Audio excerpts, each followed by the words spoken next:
Today I'm going to show you how to resolve the most common issue in hang on the back aquarium filters.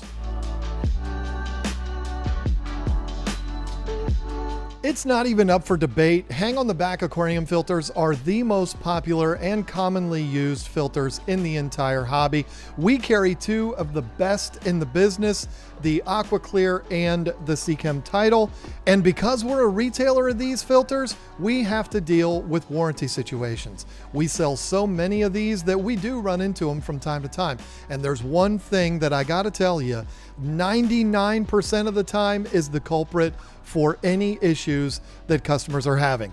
It's a super simple problem to fix. Today, I'm going to demonstrate on both of these exactly how to do it. But if you don't have one of these two filters, if you have another brand, that's okay, because it's pretty much going to be the same thing. It's very common. All of these filters are built the same way. So if yours is different, you'll still be able to figure it out. And I'm even going to give you a bonus because there's a brand new filter coming out that we don't have yet, but I don't know when you're watching this. We will have this as soon as they're available. This is the brand new Aqua Filtra from CCM. I'm even going to show you how to resolve this issue on that filter. Now, I'm not telling you that I get these emails every single day, but when I do get emails about issues with hang on the back filters, they always go a little something like this. I was using my filter for a few months and everything was great, and then it just stopped working. Or it was running great and everything was fine, but now it's making a horrible sound. 99% of the time, it's the same thing that's causing both issues.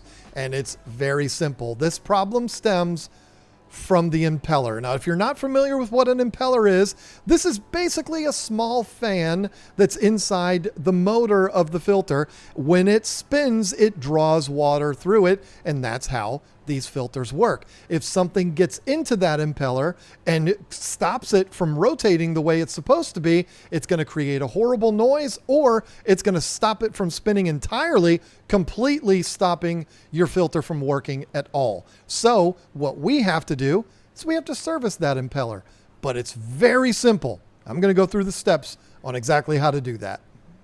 Okay, I'm going to demonstrate first on what is our best selling aquarium filter, and it might even be the best one in the entire industry. I don't know, but it's my personal favorite as of now. We'll see down the road, but the CCM Title is what I'm going to demonstrate on first, and I have to say this because it's just the responsible thing to do. The very first thing that you need to do if you're going to service your filter is unplug it.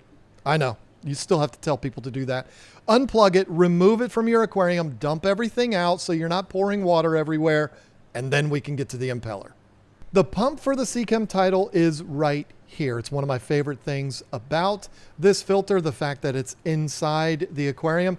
The cover to expose the pump can be a little bit tricky. It's on there really good, and that's a good thing because this is not something that you're going to be popping off all the time. But once it gets loose, it just pulls right off and exposes your pump. Now, obviously, I'm holding this filter upside down. Hopefully you get where we're going here. All you need to do to remove this pump from the filter entirely is slide it back. It just slides in. It's very simple. Slide it right off. Put this off to the side. Now you have the pump in your hand. There is two little tabs here. Again, you don't need any tools or anything to get it off. Just pry them, and there's your impeller. I'll demonstrate one more time. It just snaps into place. Pry it right off. Super simple. To get the impeller off, you just pull it out.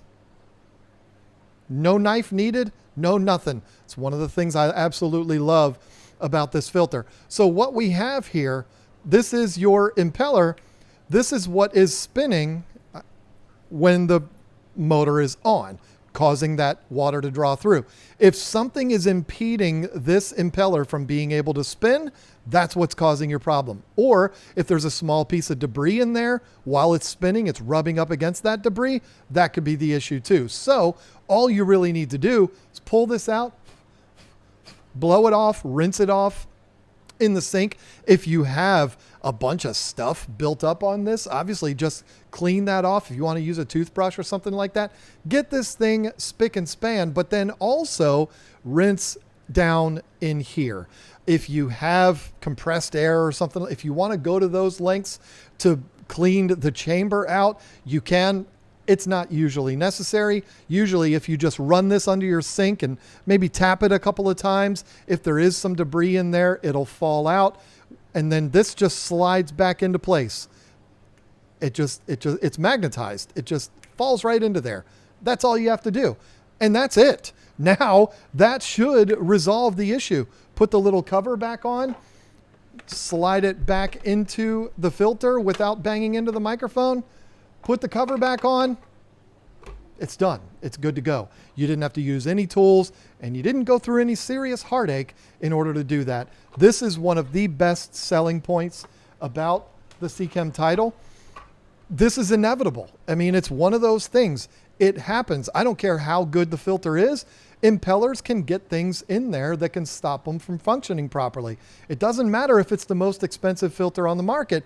It can happen. So the fact that it's so easy to access is a huge plus to me. Now, how about the Fluval AquaClear? This is another one that is very, very simple to do. This is very different though. The pump sits on the outside of the aquarium. So your pump is here. This would be the side that your water is on. This is the inside of your aquarium. So on this, the pump sits on the outside of your water box. Just like with the CCM Title, obviously you're going to want to unplug it, remove it, dump it out, have it like this. It's just easier to deal with. And then this could not be simpler. Take the pump, and this works on every size. They're all the same. The pump just twists and pulls right off. Oh, it's so simple. It just pulls right off and it installs back into place just as easily. Twist it, pull it off, and there is your impeller. Now, sometimes I can get this off without using anything, but this is where having something in there to get it out makes it a little simpler. I like to use a knife because I just always have it on me. If you use needle nose or tweezers or something like that, it's okay, but just be sure not to damage these little fins in here.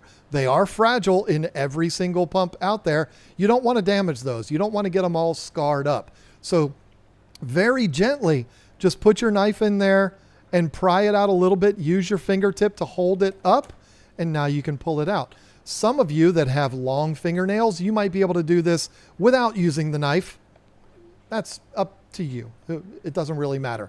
But other than that, it's the exact same thing. You're going to want to clean this off. If there's a lot of buildup on it, clean it off with a toothbrush or something like that, and then clean out the inside of this chamber in here. You just have to vision, this is in there spinning. This is a magnet. It's in there spinning. So if there's something in there that's causing it to rub, that's going to cause one heck of a noise. And if it's big enough, it could bind it up completely and stop it from spinning. So all we need to do is get it out of there, clean it out, and it should be good to go. It's very, very simple. It doesn't need to be any more complicated than that. You just clean it out, take this, and once you get it started, it'll just drop right back into place because, again, it's magnetized. And then to reinstall this onto here, as I said, put it in, a little bit of a twist, it's good to go. Has a little O-ring here on the pump. You're going to want to make sure that O-ring is in place. I've never had one not be in place, but if yours is really old, you know, it might move. Put that back on there, quarter turn, it's back up and running. Put this back on the tank, fill it up with water, plug it in, good to go. And I bet you that's going to resolve the issue. But what about the new guy in town? The CCM Aqua Filtra. This is one that, as of time of recording, we do not have this in our inventory. We're not selling this yet, but we will be as soon as they're available. And one of the things that I love about this is how easy it is to access the impeller. Dare I say, it's the easiest of all of them. It requires the smallest amount of effort to be able to service the impeller. And again, servicing the impeller is something that's going to have to be done on every single hang on the back filter. I don't care who makes it. CCM makes that very, very easy. Again, your pump is behind this piece here. This is the interior of your aquarium. This is the water side. So the pump is actually submerged in your aquarium. Once again, unplug it, remove it, dump it out so you're not spilling water everywhere. To access the impeller on this is as simple as there's a little tab here. Pry that open. There it is. There's no more steps than that. It is right there. Super easy. It is down there a little deeper. So again, I do need to use, because I don't have fingernails, I need to use a knife to get it out of there. Be very careful. You do not want to damage these fins. If you do, they can be ordered. We don't sell them, but you can get replacement impellers if you damage it. It's easier to just not damage it though. Clean this off, clean off the chamber in there, put it back in there. Couldn't be easier. Snap this back into place and you're good to go. Bravo to CJ. By far the easiest. Now, like I said, if you have another brand, maybe you have the Marineland or the Aqueon or a Top Fin or a Magitarium or whatever you have, the concepts are all going to be the same. You just need to access that pump. Most manufacturers make that easy to do. Maybe not as easy as the CJ, but it's relatively easy to do. Get to that pump, get that impeller out of there very, very carefully, rinse it off, clean it off if necessary, and then just put it back together again and fire the filter up. You would be shocked how many customers have emailed me and said exactly what I said in the beginning of this video. How my filter's just dead. It won't work. I think I need a new one. And I'll say, listen, go through these steps, clean out the impeller. They'll email me 15 minutes later and say, guess what? It's running again, full steam. It's beautiful. I love that. I hate that this has to happen. I wish they could all just run perfectly forever and never have any issues, but we are dealing with a spinning impeller in there that things are going to get in there. If you use a sand substrate or a piece of food gets in there or whatever it is, you're going to run into this issue. Snails are another thing that can get in there. If there's something in there that's impeding that thing from spinning, it's going to cause a noise or it's going to seize it up entirely. But the nice thing is it's a very simple thing to fix. I don't care what filter you have. It's very, very easy to do. So if you have a filter that you gave up on and you just abandon it and put it on a shelf somewhere, you might want to pull it out and try this. If you haven't tried it yet, it might bring that filter back to life. And then you have a nice little backup sitting there waiting for you in case you need it. I hope this helped you out. It's certainly going to help me out because I'm going to be able to use this to just send the link to customers and say, hey, do this. And I bet you it'll fix your problem. Thank you so much for watching. I'll see you on the next one. Bye.